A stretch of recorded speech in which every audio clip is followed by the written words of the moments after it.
نحمد ونصلي على رسوله الكريم اما بعد فاعوذ بالله من الشيطان الرجيم بسم الله الرحمن الرحيم ان الله وملائكته يصلون على النبي يا ايها الذين امنوا صلوا عليه وسلموا تسليما اللهم صل على سيدنا ومولانا محمد وعلى آله وسلم رب زدنی علما۔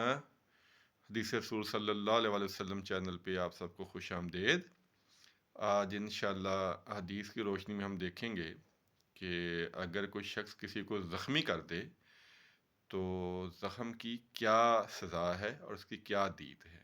یہ بہت اہم ایک چھوٹا سا مسئلہ ہے جس کے بارے میں ہمیں پتہ نہیں ہے، اور جو بات میں بار بار کہتا ہوں کہ پتہ اس لیے نہیں ہے کہ ہم حدیث کی کتب کا مطالعہ نہیں کرتے، اور اپنے دین کو اور شرعی مسائل کو جو ہمارے لیے بے حد ضروری ہیں، جن کا سیکھنا ہمارے لیے بہت ضروری ہے، ہمارے پاس ٹائم نہیں ہے کہ ہم اپنے دین کے بارے میں پڑھیں۔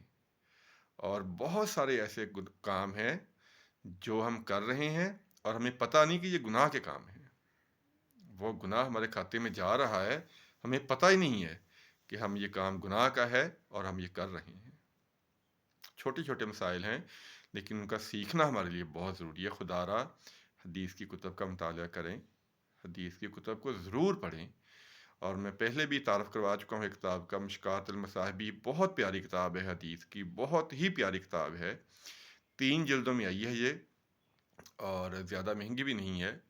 ہم اتنے فضول خرچے کر لیتے ہیں، تو اگر ہم یہ حدیث کی کتاب گھر میں لا کے رکھیں گے تو ہمیں بہت اس کا فائدہ ہوگا، بہت ہی زیادہ اس کا فائدہ ہوگا انشاءاللہ۔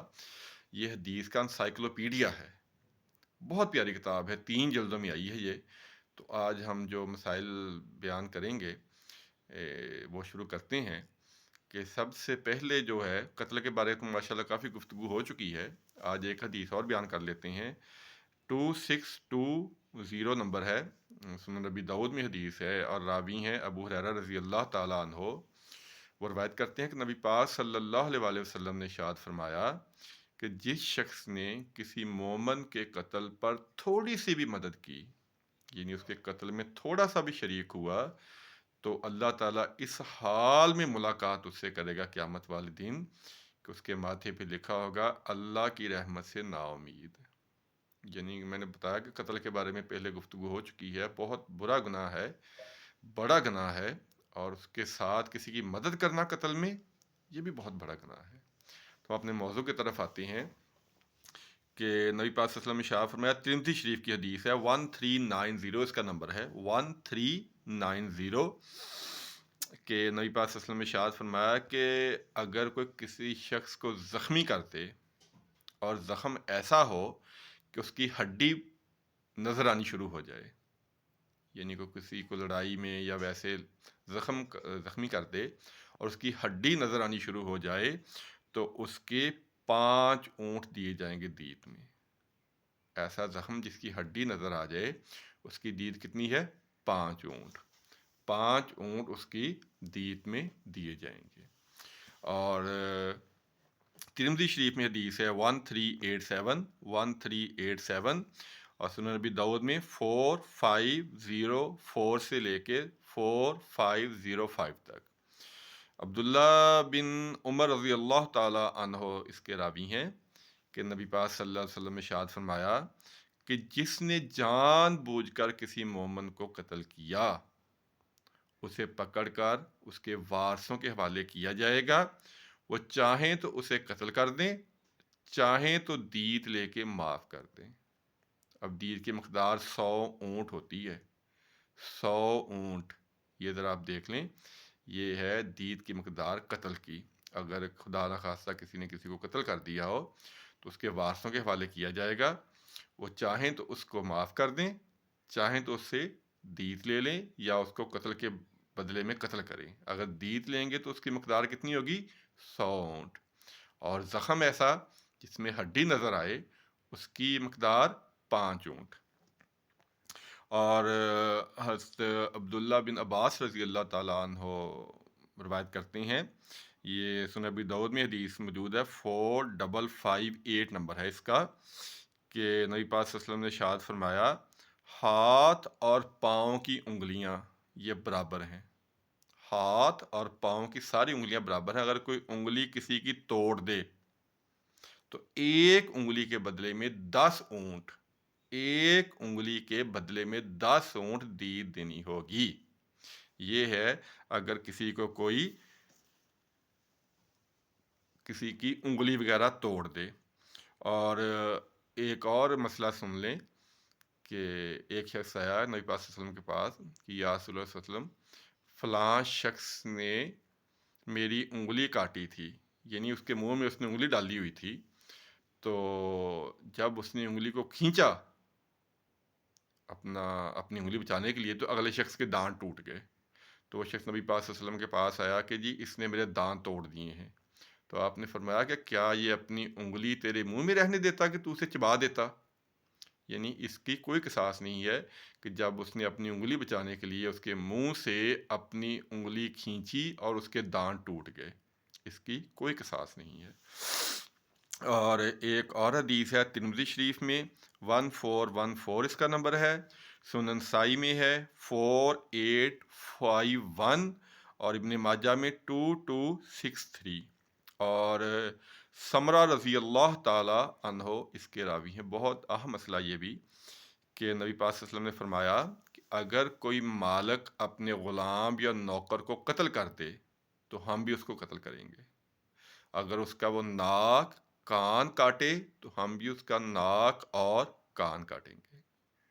یعنی اگر مالک نے اپنے غلام کو یا اپنے نوکر کو قتل کر دیا تو اس کا بدلہ قتل ہوگا، اور اگر کسی جسم کا حصہ اس نے کاٹا تو اس کے جسم کے حصے کو کاٹا جائے گا۔ اور ایک اور مسئلہ ہے بڑا اہم،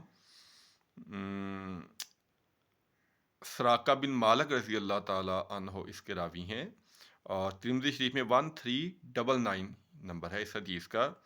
وہ فرماتے ہیں کہ نبی پاک صلی اللہ علیہ وسلم کے پاس میں آیا تو میں نے دیکھا کہ خدا نخواستہ اللہ تعالیٰ معاف کرے، اگر کوئی باپ اپنے بیٹے کو قتل کر دیتا تھا تو آپ اس کا قصاص نہیں دلاتے تھے، اور اگر کوئی بیٹا اپنے باپ کو قتل کر دیتا تھا تو اس کا قصاص آپ دلاتے تھے۔ یعنی بیٹا اگر باپ کو قتل کرے گا تو اس کا بدلہ لیا جائے گا، لیکن خدا نہ خواستہ ایسا ہوتا تو نہیں ہے، اگر باپ بیٹے کو قتل کر دے گا تو اس کا قصاص یا بدلہ نہیں لیا جائے گا۔ یہ اس لیے علماء کرام نے اس کی وضاحت کی ہے کہ باپ کی جو محبت ہوتی ہے وہ بغیر کسی لالچ کی ہوتی ہے، تو وہ تو اپنے بیٹے کو قتل کرنے کے بارے، اولاد کو قتل کرنے کے بارے میں سوچ بھی نہیں سکتا، لیکن بیٹا دنیا کا مال حاصل کرنے کے لیے باپ کو قتل کر سکتا ہے، اس لیے اس سے قصاص یا بدلہ لیا جائے گا۔ یہ بڑے اہم مسائل ہیں، چھوٹے چھوٹے مسائل ہیں، لیکن ہمیں ان کا جاننا جو ہے وہ بہت ضروری ہے۔ اور قتل کی جو دیت ہے وہ 100 اونٹ ہے، اور اگر رقم دینی ہو تو اس کے راوی عبداللہ بن عباس رضی اللہ تعالی عنہ ہیں۔ ترمذی شریف میں 1388 نمبر ہے اس کا، اور ابن ماجہ میں 2629۔ عبداللہ بن عباس رضی اللہ تعالی عنہ روایت کرتے ہیں کہ نبی پاک صلی اللہ علیہ وسلم نے فرمایا کہ قتل کی دیت 12,000 درہم ہے۔ اونٹ 100 ہے، اور کسی نے کسی کو قتل کر دیا، اس کی دیت اگر وارث لینا چاہیں اس کی دیت اونٹ 100 عدد میں ہوں گی، اور اگر رقم دینی چاہے تو 12,000 درہم۔ یہ آپ کو میں نے نمبر بتا دیے ہیں۔ عبداللہ بن عباس رضی اللہ تعالیٰ عنہ راوی ہیں، ترمذی شریف میں 1388، سنن نبی داؤد میں 4546 اور ابن ماجہ میں 2629۔ یہ آپ کو میں نے نمبر بتا دیے ہیں ساتھ ساتھ۔ اور جابر بن عبداللہ رضی اللہ تعالی عنہ راوی ہیں اس حدیث کے، یہ بھی ایک بڑا اہم مسئلہ ہے، سنن نبی داؤد میں یہ حدیث موجود ہے 4507۔ وہ فرماتے ہیں کہ نبی پاک صلی اللہ علیہ وسلم نے ارشاد فرمایا کہ اگر کوئی شخص دیت لے کر بھی، یعنی اونٹ یا پیسے لے کر بھی اس شخص کو قتل کر دے تو میں اس کا بدلہ ضرور لوں گا، کہ یعنی اس کو پہلے معاف کر دیا، اس سے رقم لے لی، تو اس کے بعد بھی اس کو قتل کر دیا، نبی پاک صلی اللہ علیہ وسلم نے فرمایا کہ میں اس کو معاف نہیں کروں گا، میں اس کو ضرور قتل کروں گا۔ تو یہ کچھ قصاص کے اور دیت کے مسائل تھے جن کا جاننا ہمارے لیے بہت ضروری ہے۔ میں بارہا عرض کرتا ہوں کہ خدا را حدیث کی کتب کا مطالعہ کریں. ہمارے جو اختلافات ہیں، یہ جو ہماری جہالت ہے، وہ اسی وجہ سے ہے کہ ہم حدیث کا اور قرآن پاک کا ترجمہ نہیں پڑھتے. ہم دین کے بارے میں سیکھنے کی کوشش نہیں کرتے. دنیا کا کوئی کام نہیں ہے جو ہم سیکھے بغیر کریں. ہر کام ہم سیکھ کے کرتے ہیں، اور سیکھنے بغیر ہو بھی نہیں سکتا. بدقسمتی سے دین ایک ایسا ہے، نماز ہم سیکھ کے نہیں پڑھتے، قرآن پاک ہم نہیں سیکھتے. یہ جو شرعی مسائل ہیں جن کا جاننا ہمارے لیے بہت ضروری ہے، وہ ہم نہیں سیکھتے. یہ ہماری بدقسمتی ہے. تھوڑا سا ٹائم نکالا کریں، تھوڑا سا وقت نکالا کریں، تاکہ ہم اپنی زندگیاں جو ہیں وہ شریعت محمدیہ کے مطابق گزار سکیں، اور جو انجاننے میں اور لا علمی کی وجہ سے ہم گناہ کے کام کر رہے ہیں، ہم ان سے بچ سکیں. اور وہی بات جو میں بارہ کہتا ہوں، خدا را نماز کی پابندی کریں، کسی کے تنگیاں پیدا نہ کریں، کسی کے لیے آسانیاں پیدا کریں. اللہ تعالیٰ آپ کے لیے آسانیاں پیدا کرے گا. اللہ تعالیٰ سے دعا ہے اللہ تعالیٰ شرف قبولیت عطا فرمائے اور سمجھنے کی توفیق عطا فرمائے. آمین ثم آمین. السلام علیکم ورحمۃ اللہ وبرکاتہ.